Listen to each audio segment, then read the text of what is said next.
Hello everyone, how are you doing? I went back and watched some episodes of Naruto in Japanese to get a feel for it, and don't you think there's just no English equivalent of yara yara? The meaning comes across in the delivery and the vibe, but it's just not the same in English. Am I wrong? Anyway, let's not waste any time.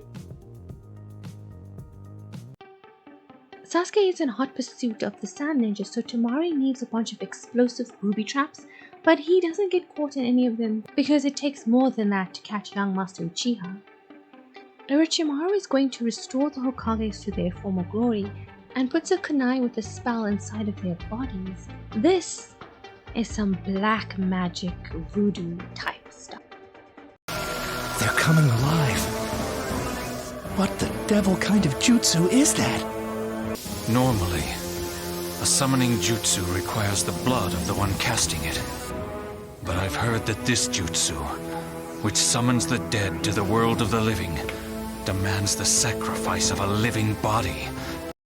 Orochimaru sacrificed 2 people in order to bring back the spirits of the Hokages and bind them to his will. At first, I thought Hiruzen should attack quickly before this process was complete, but he looks so devastated. The look on his face as he watches these 2 men that he cared about being reanimated made me genuinely sad for him. This is such a horrible thing. I was enjoying Orochimaru as a villain, but this is a step too far for me. Have you ever felt the joy and fulfillment of humiliating and destroying the one you once called Sensei?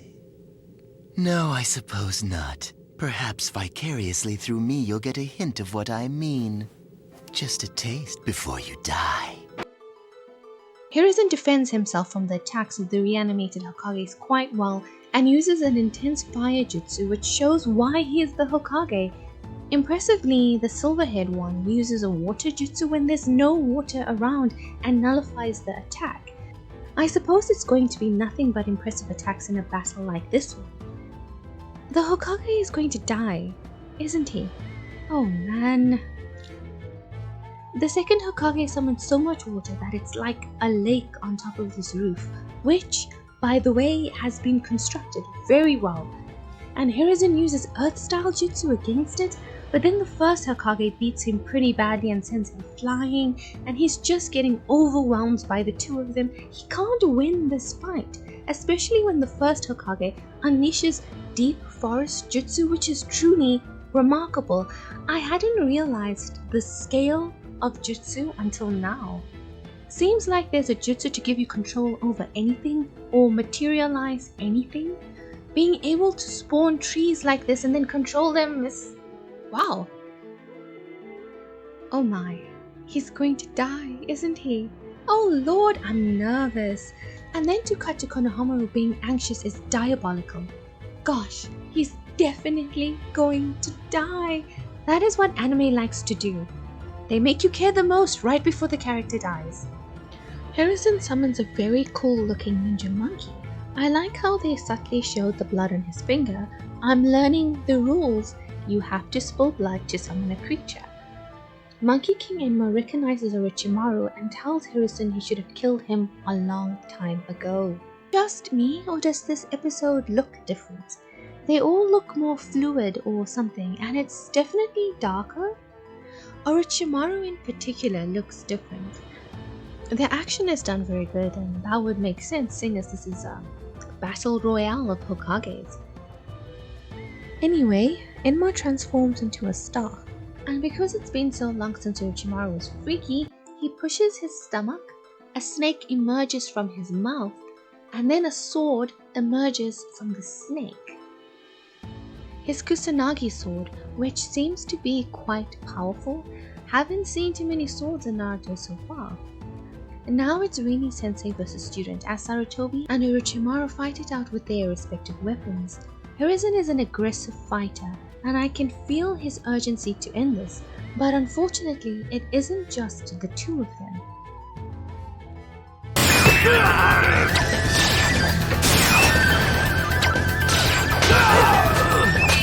He's mine! What were those papers? Explosives? Some kind of counter jutsu?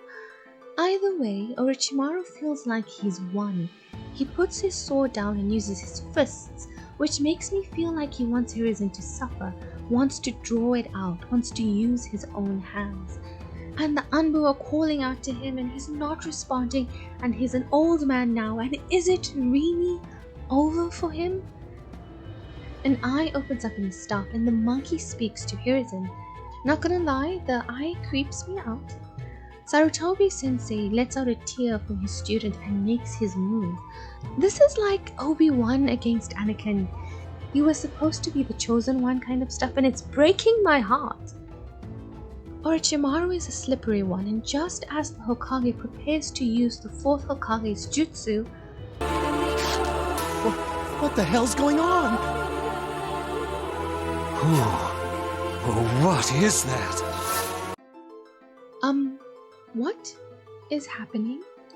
Did Orochimaru just transform into a woman? She kind of reminds me of a Junji Ito character, especially the expression and the laughter. The Hokage accuses Orochimaru of no longer being human, and I agree, definitely a demon.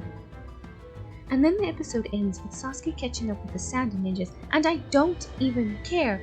What is going on with Orochimaru?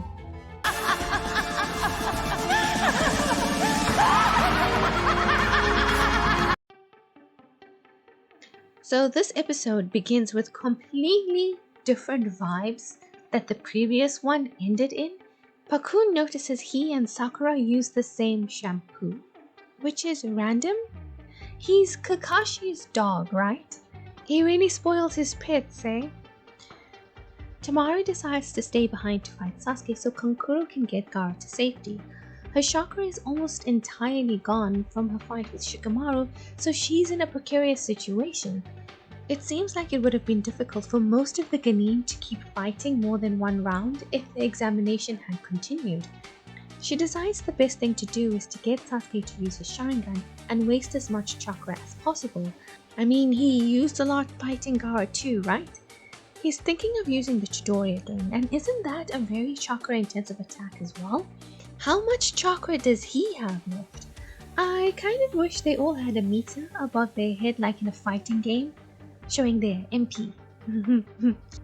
Temari uses her fan to unleash a number of wind jutsu, and it's a great technique for long-range fighting and defense. She could defeat her opponent without them ever getting close to her. Sasuke uses fire-style jutsus on her, but her wind puts out the flames. She almost got one over on him, but he was using a substitution jutsu and a bomb.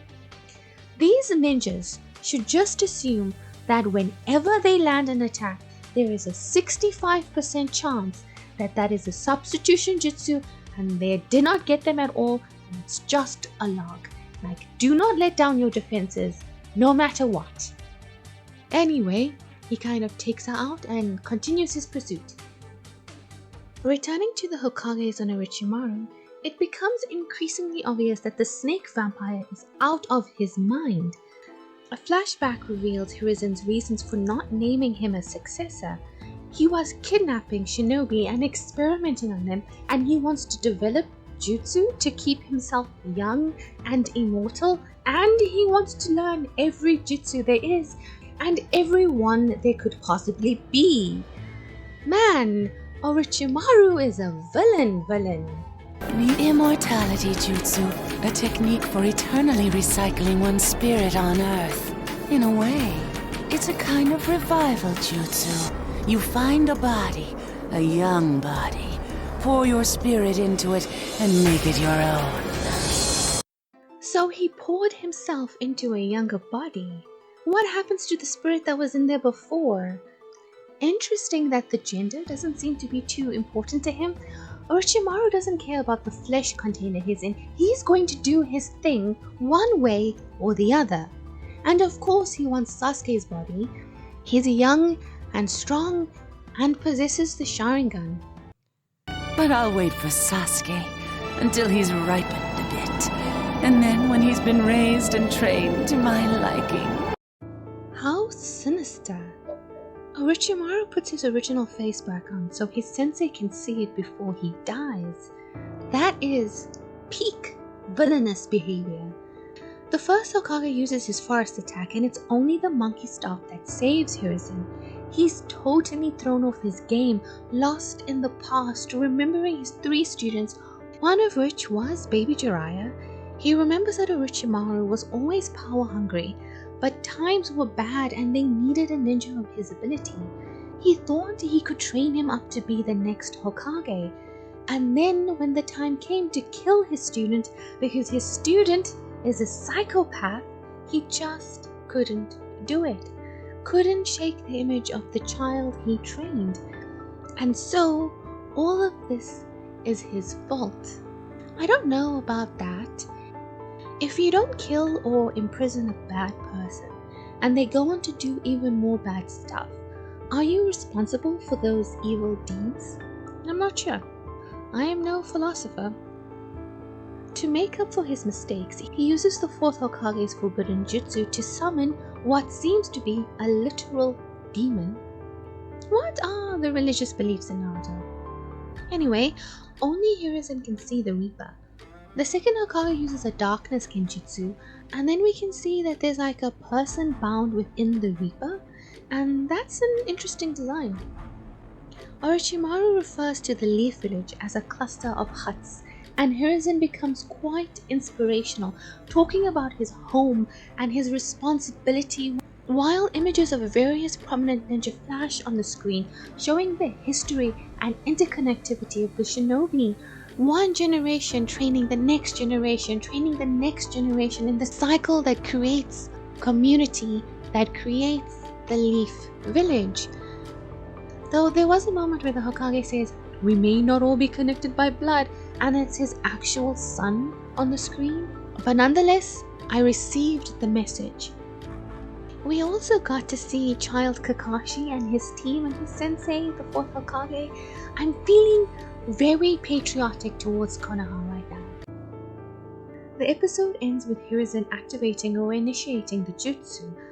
Gosh, he really is going to die, isn't he? He's going to die wounding Orochimaru badly enough that he has to leave. That's what's going to happen, isn't it? Hiruzen tells Orochimaru he's going to use a jutsu he's never seen before, which of course intrigues him because he wants to learn all of them. I didn't realize this at first, but the figure inside of the Reaper is Hiruzen, his spirit, I think, and that does not bode well. His clones manage to seize hold of the other Hokages, and the Reaper's arms push through Hiruzen and into them, and then they apologize to him, and oh man, I hate that they're aware of what's happening, of what they're being used to do. And he apologizes to them in return and pulls out their spirits to reveal that Orochimaru used the 2 sound ninjas as hosts, his own people. He really doesn't care about anybody. He just does whatever. All these villagers are a part of me, just as I am a part of them. Being Hokage means believing in your people just as much as they believe in you. Guide the people and believe in them, for it's from among them that the one will come, who will carry on when your time is done. So far, I haven't really thought about what it means to be a Kage. I just thought of it as the strongest ninja who then becomes the leader. But these last few episodes really show the significance and meaning of it. Ideally, it's more than just the strongest ninja. You have to really love the village and want the best for it. The Hokage, even more disappointed in his former student, manages to get a hold of him and is using the Reaper to pull out his soul. But at the same time, Orochimaru is summoning his sword, and then there's a flash of blood and we don't see what happens. This show is toying with my emotions. Ibiki and the other ninjas are battling the 3-headed snake and struggling, just as they accept that they're unable to defeat it. When it comes to dealing with strange, otherworldly freaks and monsters, no one's better than a strange hermit ninja! Maybe I'm beginning to see why people like Jiraiya. I wasn't expecting to see him, but I'm happy he's here, with truly just the biggest toad in the world. Would he be able to kill his former comrade? Sarutobi-sensei must have been an excellent teacher to have trained ninjas so awesome they have their own special name. Will Jiraiya save his sensei? Is the Hokage going to die? Old man, why didn't you dodge it? So at first I thought he said this because he secretly doesn't want to kill the Hokage, but in truth it's because he hoped he would dodge the blade and release the jutsu. Hiruzen reveals that the price of this jutsu is death. That it's the same one the 4th Hokage used to seal the fox in Naruto. So, are the souls of the 1st and 2nd Hokage lost too?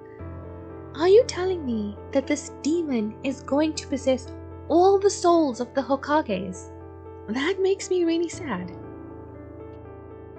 For those souls that are sealed by this jutsu are doomed to suffer for eternity in the belly of the Reaper, never to rest in peace. There, the souls of the sealed and the sealer are forever intertwined, bound together by hatred, locked in ceaseless combat till the end of time. That's terrible. Everything to do with the Reaper feels like it's pulled out of a horror. I don't want all of the Hokages to be stuck inside this thing's belly. So now Orochimaru's only hope is that his sensei will die before he can completely pull his soul out. And because things are tense and I'm on the edge of my seat, we check in on Sasuke and the other Genin. He catches up with Gaara and Konkuro, and so does Temari. She takes Gaara and Konkuro stays to fight Sasuke, but then Shino appears and he's like, actually I want to fight this guy, and Sasuke says, okay, if you're sure you can handle it. He tracked Sasuke using a beetle, and that was very interesting. It still creeps me out that he's full of bugs though, and I am not that interested in this storyline. Take me back to the Hokage and Orochimaru. Konkuro and Shino get ready to fight, and Gaara wakes up. He's not very grateful to his sister and pushes her aside, calling her nothing but a nuisance. You're the one being a nuisance, Gaara of the desert. He's still not okay and clutching at his head. Sasuke catches up and now they're going to finish their fight. I don't like the chattering noise that Konkuro's puppet makes, and its appearance in general gives me the heebie-jeebies. We're so alike, Uchiha. I don't have friends as you have, but they're not what makes you strong. It's your purpose that does it. But mine is the stronger purpose. For only by destroying you and all you represent can I even prove that I exist. Gaara is so intense. He specifically mentions that he doesn't have friends like Sasuke, and that makes me sad. Is the purpose of killing in order to affirm one's existence stronger than the desire to protect loved ones? Though I wouldn't say that is Sasuke's purpose, more like to avenge loved ones, right? In a flashback, Gaara asks Sasuke why he is pursuing power, and Sasuke, in typical fashion, tells him it's none of his business. We've had Naruto connecting with people's pain and trauma, and now we have Gaara connecting with Sasuke because they both do anything to get stronger. You're like me, Gaara says. He also says, You are my prey! My prey! My prey! Jeez, this voice actor is very good at this crazy, painful, desperate screaming that Gaara does. Shino uses his bugs in a lot of different ways, and Konkuro uses his puppet in a lot of different ways too. With everything else going on, I am not too invested in this fight. Iruka and the other senseis are taking the children to safety in the mountains, and we see that many buildings in Konoha are on fire. These sand and sound ninjas really carried out an effective ambush. Such careful planning. Iruka comforts the children, assuring them that they'll chase the enemy away. Konohamaru has no idea that his grandfather is currently dying. Lord Hokage's face is beginning to crack. That's ominous. Yes, that is ominous, Iruka. We only get a quick shot of the Hokage and Orochimaru, and the outcome of their struggle is still uncertain. Seems like Hiruzen is just too old and doesn't have enough strength. In the forest, part of Gaara's body has transformed and half of his face is like reptilian, and his eyes make me think of the Hypnotoad. He attacks Sasuke and his new strength is incredible. This kind of transformation is like the Hulk in Bruce Banner. Shino defeats Konkuro with his bugs. They swarm over him and I assume they'll eat his chakra and maybe even his brains. I'm just kidding, I don't think they'll eat his brains. But truly, being overwhelmed by tiny beetles is one of the worst things that has happened to anyone so far. Unfortunately, Shino has been poisoned by Konkuro and things are not looking good for him either. Who's going to help him out? Maybe Kurenai? Sasuke is keeping out of Gaara's way and Temari looks like she's got some past issues with Gaara in his transformed version. Or maybe she's just upset that the plan isn't working out? I can't decipher what this monster side of Gaara looks like. The arm feels plant-like but also fleshy, and the face part is almost like a bat. It's very unnatural, and I don't think Sasuke can defeat him on his own. Transformed Gaara is so powerful that he's the Sand Village's secret weapon, right? He's still going through a lot mentally, and he says to Sasuke, "Why do you keep running away?" In a flashback, we see a heartbreaking scene of him retrieving a ball for some children, and instead of them thanking him or playing with him, they run away. And it seems like this is the usual reaction. In his pain, he lashes out and forces them to stay. His loneliness and confusion turns to anger, and he's about to attack them when an older boy steps in to protect them. If this is the same person from Gaara's other flashbacks, I actually thought this was a girl. He's got such a pretty face. I think the past and the present are all blurring together for Gaara. His strength is so incredible that Sasuke is staying out of the way while he tries to figure out what he's going to do. Why me? Why are you so fixated on me? I see in your eyes, you know what loneliness is. True loneliness. You understand that it is the most painful form of suffering that there is in the world. I've often thought about how lonely and grief-stricken Sasuke must be, though he covers it up with indifference, anger, and the pursuit of vengeance. How can someone so young really process the scale of such a loss? His entire clan, if the Uchihas compared to the Hyugas in terms of size, that's so many people. That would have been almost everyone that he knows. Gaara accurately guesses that Sasuke fights to confirm his own strength, to confirm that his strength meets his own expectations. He doesn't want a match, but a fight for survival, in which only one of them leaves. As a character, Gaara really doesn't feel like anyone else. I enjoy the way he speaks, as in the way he forms sentences and the words chosen to express his feelings and ideologies. It's really well done, good writing. Because of everything Gaara has said to him and is saying to him, Sasuke's own reason for getting stronger is at the forefront of his mind. He killed everyone but me. By sparing me, Itachi chose me to be the avenger of the clan. He chose me to be the one to kill him! Or maybe he just couldn't murder his baby brother. Who knows? Sasuke is another intense one himself. He readies the Chidori once more and they charge each other. Sasuke's attack rips right through Gaara's transformed arm, but that wasn't quite enough to finish him. I suppose that arm is kind of made of sand, so how do you beat or destroy sand? Despite the limb regenerating, he was wounded, but this injury only excites Gaara because he's clearly found a worthy opponent.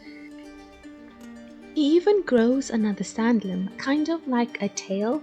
Sasuke tries to attack him, but nothing is working. He can shield himself from fire quite easily. It really seems that the only thing that injures him is the Chidori. In the flashback, we see that Sasuke is only capable of 2 bursts of Chidori, which is what he's done. Kakashi explains that allowing one's chakra to drain till nothing can result in death, so he really shouldn't use it a 3rd time. And Itachi let me live. The reason he chose me to be the one to track him down and kill him. I am an Avenger!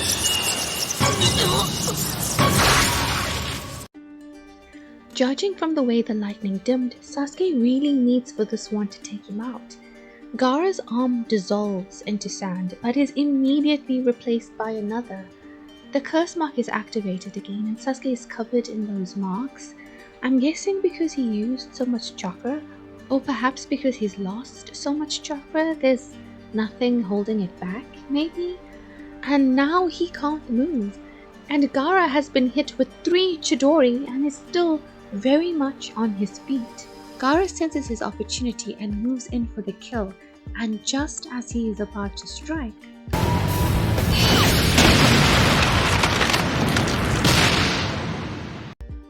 just in the nick of time. That was a pretty solid kick, but I don't think Naruto and Sakura can take on Gaara. How does Naruto's Fox chakra work? He depleted his own chakra against Neji and had to use the Fox's chakra. Is that chakra unlimited? Can Naruto go through a similar transformation as Gaara? More than what we've seen so far with his eyes and like his nail. A transformation at the scale of what Gaara has undergone. I'm going to be ending things here. I've decided to limit myself to 5 episodes per video. I can't believe there's no outcome to Orochimaru vs Hiruzen. I've heard a lot about Naruto's pacing being slow, and it definitely is. I look forward to seeing what's going to happen next. I hope that you enjoyed this video. If you did, please like, subscribe, comment, all those good things. I hope you have a good day. I hope you have a good week. I'm Kayla. See you in the next one. Bye.